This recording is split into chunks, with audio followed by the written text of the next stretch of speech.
Chicken pastil po ito, keto version pero part 3. Una, asin, paminta, laurel. Pinakuluan muna po natin yung ating manok. Tapos, magigisa na po tayo ng bawang at sibuyas. Mas maraming bawang, mas okay po at mas masarap. This time po, mas marami na pong chicken pastil ang ginawa ko po.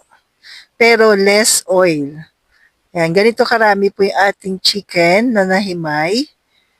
Then, lagay na po natin.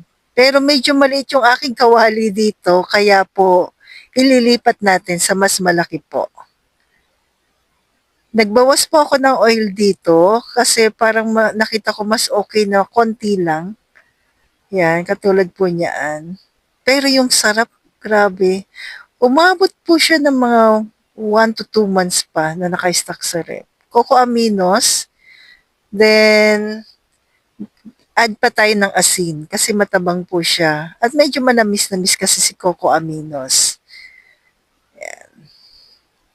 So yun ang sikreto po. Wag masyadong marami Coco Aminos. Tapos sugar-free na turmeric powder from Grindahan po.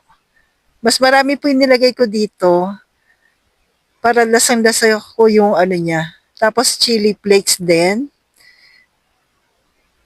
So, yan po. Halu-haluin lang po natin. Pero kung gusto niyo po mag-add ng coconut oil, okay lang naman. Nag-add lang ako ng konti. Then, after nito, yung medyo na siya ng konti. Maluto-luto na, yan.